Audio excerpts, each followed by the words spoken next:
तुम मुजद्दिद मानते हो, जिसको तुम मुजद्दिद मानते हो, मिर्ज़ा गुलाम अहमद कादियानी भी मोहम्मद बिन अब्दुल वहाब नजदी को मुजद्दिद मानता था। ये किताब असले मुसफ़ा, असले मुसफ़ा की पहली जिल्द के सफ़ा नंबर 6 पर यह लिखा है कि इस किताब को, जिसको खुदा बख्श कादियानी ने लिखा है, इस असले मुसफ़ा को जो ना वर्ड बाई वर्ड मिर्ज़ा ने सुना है, बाकायदा इसकी तस्दीक की है। और इसी किताब में असले मुसफ़ा की जिल्द नंबर 2 है, ये देखें, इसकी जिल्द नंबर 1 है और सफ़ा नंबर इसका 165 है। इसके सफ़ा नंबर 165 में 12वीं सदी के जो मुजद्दिदीन हैं उनमें मोहम्मद बिन अब्दुल वहाब नजदी को लिखा है और अमीर यमानी जो नजदियों को बहुत बड़ा पेशवा था उसका नाम लिखा है। और 13वीं सदी के मुजद्दिदीन में सैयद अहमद बरेलवी और इस्माइल देलवी शहीद उसका नाम लिखा है। जो इस्माइल देलवी को मुजद्दिद मानता है, जो मोहम्मद बिन अब्दुल वहाब नजदी को मुजद्दिद मानता है, क्या वो सूफी था, वो सुन्नी था? ये अब उसको सुन्नियों के खाते में डाल रहा है। और फिर इसके अलावा मोहम्मद बिन अब्दुल वहाब नजदी और इस्माइल देलवी के हवाले से, इस्माइल देलवी के हवाले से ये किताब है मिर्ज़ा के बेटे बशीर अहमद की किताब सीरतुल महदी, जो उसने मिर्ज़ा कादियानी के हालात ज़िंदगी पर किताब लिखी है। इसकी जिल्द नंबर 1 और सफ़ा नंबर 573 पर लिखा कि मिर्ज़ा गुलाम अहमद कादियानी मौलवी अब्दुल्ला गज़नवी वाबी और इस्माइल देलवी इन दोनों को अहलुल्लाह और बुजुर्गान दीन तस्लीम करता था। तो वहाबियों के साथ इतनी उन्स और इतना प्यार, इतना लगाव था, बल्कि इतनी इसका ताल्लुक था, जो 2 बड़े उस्ताद हैं मिर्ज़ा गुलाम अहमद कादियानी के, यही सीरतुल महदी में लिखा है कि उनमें से एक वहाबी था और एक मिर्ज़ा गुलाम अहमद कादियानी का उस्ताद जो है वो शिया था।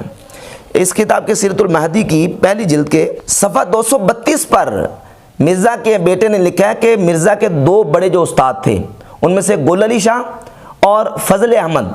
फजल अहमद का ताल्लुक जो है वो वाबी मसलक से था, अहले हदीस था, और गुल अहमद जो है वो शिया मसलक से ताल्लुक रखता था।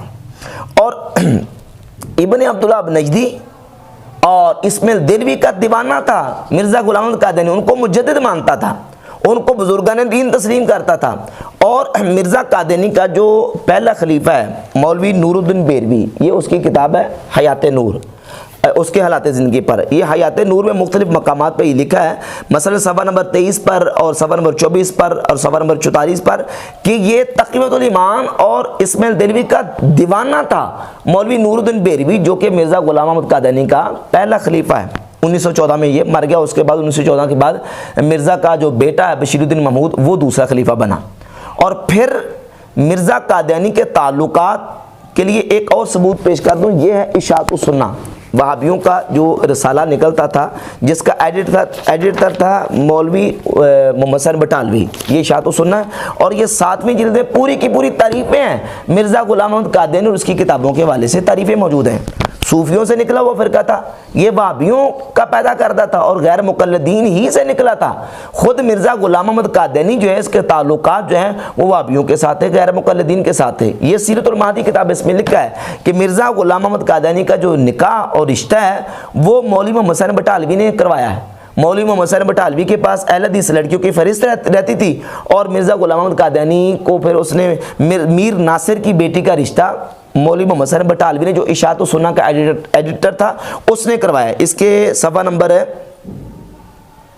51 पर यह बात लिखी है और सफ़ा नंबर 51 पर ही मौजूद है कि जो वहाबियों का शेखुल कुल फिल कुल था नज़ीर हुसैन देलवी, नज़ीर हुसैन देलवी ने मिर्ज़ा गुलाम अहमद कादियानी का निकाह पढ़ाया और निकाह पढ़ाने में मिर्ज़ा गुलाम अहमद कादियानी ने 1 मुसल्ला और 5 रुपए मौलवी नज़ीर हुसैन देलवी को दिए। तो ये सारे चीज़ें वाज़ेह हैं कि मिर्ज़ा कादियानी का जो ताल्लुक़ और उठना बैठना था वो वहाबी उलमा के साथ था। ये नूरुद्दीन बेरवी खुद इस्माइल देलवी का और तक़ियतुल ईमान का शदाई और दीवाना था।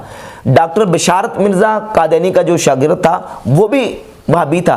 मौलवी अब्दुल करीम सियालकोटी, जिसने मिर्ज़ा गुलाम अहमद कादियानी को दावा नबूवत पर उकसाया, वो खुद अहले हदीसों का बहुत बड़ा आलिम था। मौलवी बुरहानुद्दीन जेलमी, जो कि जेलम से गया अपने शागिर्दों समेत मिर्ज़ा गुलाम अहमद कादियानी के जाके मुरीद हुआ, वो अहले हदीसों का बहुत बड़ा आलिम था।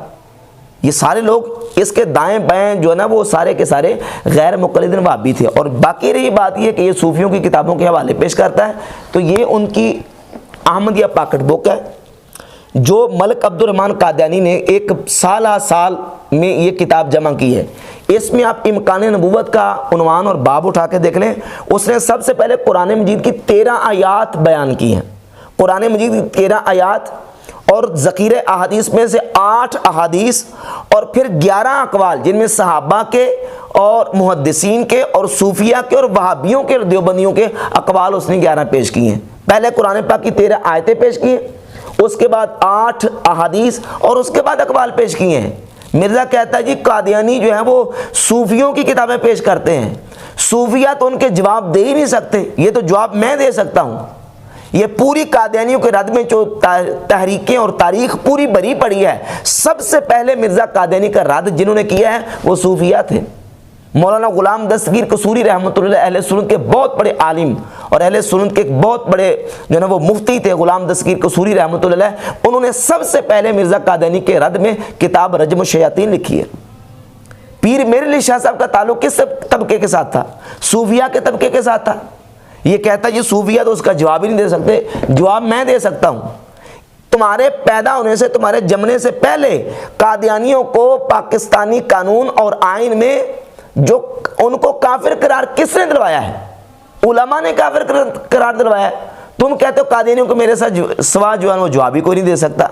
तो इस तरह की जो ना वो ओछी हथकंडे इस्तेमाल करके कादियानियों के फेवर और उनकी हिमायत मिर्ज़ा करता रहता है। अब कादियानियों के हवाले से ये बात एक और ज़रूरी मैं कर दूं, कहता है जी कि मैंने ये जो कहा था ना कि कादियानी मुझे काफिर कहना छोड़ दे तो मैं उनको काफिर नहीं कहूँगा, ये मैंने जो ना वो तालीक बिल मुहाल के तौर पर कहा था।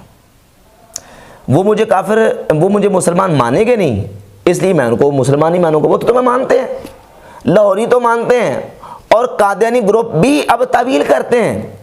और रही बात तालीक बिल मुहाल की, तो तालीक बिल मुहाल का जुमला और लफ्ज़ इसने कहीं से सुन लिया है, किसी आलिम से सुन लिया, और इसका मतलब भी नहीं समझता कि तालीक बिल मुहाल का मतलब होता है किसी मुहाल चीज़ को फ़र्ज करना, यानी नामुमकिन जो हो ही ना सके उसको फर्ज करना। किसी चीज़ की अहमियत बताने के लिए इस तरह किया जाता है। कुरान मजीद में है कुल लौ कान लिर्रहमान वलदुन फ़अना अव्वलुल आबिदीन, ए बाबू फरमा दो अगर रहमान की कोई औलाद होती तो सबसे पहले उसकी इबादत मैं करने वाला होता। और लौ काना फ़ीहिमा आलिहतुन इल्लल्लाहु लफ़सदता, अगर ज़मीन और आसमान में अल्लाह के अलावा कोई और इलाह होता तो ज़मीन और आसमान में फसाद बर्पा हो जाता। अब ये दो आयतें बयान करके कहता है कि ये तालीक बिल मुहाल है, तो मैंने तालीक बिल मुहाल के तौर पर कहा था। ये तो मुहाल और नामुमकिन को फ़र्ज किया गया है। कादियानियों का तुम्हें मुसलमान कहना मुहाल है, मुमकिन है, बल्कि वाक़ई है, वो तुम्हें मुसलमान मानते हैं, लिहाजा इसको तालीक बिल मुहाल के साथ जोड़ना मिर्ज़े का बिल्कुल दजल और मुगालता है। फराड करता लोगों को धोखा देके अब अपने उस कुफ्रिया जुमले को जो है ना वो डिफेंड करने की कोशिश कर रहा है। अच्छा, फिर इसका एक मुद्दे का खेज अपने एक और जुमला सुन ले। ये कहता है कि जिन लोगों ने मौला अली को काफिर कहा था, खवारिज ने, मौला अली ने बाद में उनके जनाजे पढ़ाए, उनको मुसलमान समझते थे। अच्छा, जो मौला अली को काफिर समझते थे उन्होंने मौला अली को नऊज़ बिल्लाह ताला मुशरिक और काफिर होने का फतवा दिया, वो तो मुसलमान हैं। तो जो तुम्हें काफिर कहते हैं वो कैसे काफिर ठहरेंगे जी? जो मौला अली को काफिर कहें वो तो मुसलमान, और जो तुम्हें काफिर माने वो काफिर, ये क्या दोगलापन है और ये क्या मुनाफकत है? तो ये सारी चालबाजी करके कादियानियों की हिमायत भी इसने की है, कादियानियों की फेवर भी की है। मैं बाद में दोबारा ये बात कहने के लिए तैयार हूँ कि जो लोग गैर जिम्मेदाराना हरकतें करके किसी मुसलमान को कादियानी कहते हैं, हम उनकी 1% हिमायत नहीं करते, लेकिन जो कादियानियों के हक में बयान देता है, कादियानियों के फेवर करता है, कादियानियों के बारे में नरम गोशा रखता है, हम उसकी तरदीद बबांगे दोहल करेंगे और अलल ऐलान करेंगे। और बाकी रह गई बात नुसैरिया की, तो नुसैरिया को कहता है कि मैं एक रवाफिज़ का फ़िरका है, नुसैरिया उनको काफिर कहता हूँ। सवाल ये पैदा होता है कि नुसैरिया को काफिर तुम क्यों कहते हो? यहाँ एक बहुत बड़ा दजल और झूठ इसने बोला है, कहता है सब कॉन्टिनेंट में ये नुसैरिया मौजूद नहीं है। मुर्शिद अली मेरा इमाम, मुझे रज़्क़ देने वाला, मुझे बेटे देने वाला, जिंदगी देने वाला, सजा देने वाला, नबी भेजने वाला, किताबें नाज़िल करने वाला। अली मिंबर कूफा पर बैठकर कह रहे थे, दुनिया वालों सूरज बनाने वाला मैं अली हूँ, आसमान बनाने वाला मैं अली हूँ, जमीन बिछाने वाला मैं अली हूँ। हालांकि पाकिस्तान इंडिया जो है ना उसमें कितनी तादाद है बहुत बड़ी नुसैरिया की, जो मौला अली रज़ी अल्लाह ताला अन्हु की उलूहियत के कायल हैं, कलमा पढ़ते हैं, नमाज रोज़ा हज ज़कात सारा कुछ करते हैं, अपने आप को मुसलमान कहते हैं, लेकिन मौला अली रज़ी अल्लाह ताला अन्हु के लिए उलूहियत का कायल हैं। और एक बहुत बड़ी तादाद है, जाकिरों की, खतीबों की, वाइजीन की एक बहुत बड़ी तादाद है नुसैरियों की कि जो पाकिस्तान में और इंडिया में मौजूद हैं। अब उनकी जो तकफीर करते हो तुम, तो जनाब वो अपने मुर्शिद जवेद अहमद गामदी से दो हाथ नीचे हो। तुम्हारा मुर्शिद जवेद अहमद गामदी कादियानियों के हवाले से भी और नुसैरी के हवाले से भी ये मौक़िफ़ रखता है कि जो बंदा अपने आप को कलमा पढ़ के मुसलमान कहता है, मुझे कोई हक़ नहीं कि मैं उसका इनकार करूँ। लिहाजा ये धोखा देना और फ्रॉड करना कि ये सिर्फ शाम में एक छोटा सा फिरका पाता है, ये बिल्कुल झूठ है। इसका पाकिस्तान में मौजूद है नुसैरिये, इंडिया में मौजूद है, पूरी दुनिया में नुसैरिये मुख्तलिफ मकामात में मौजूद है। झूठ बोल के जो ना वो लोगों को जो ना वो धोखा देते हैं।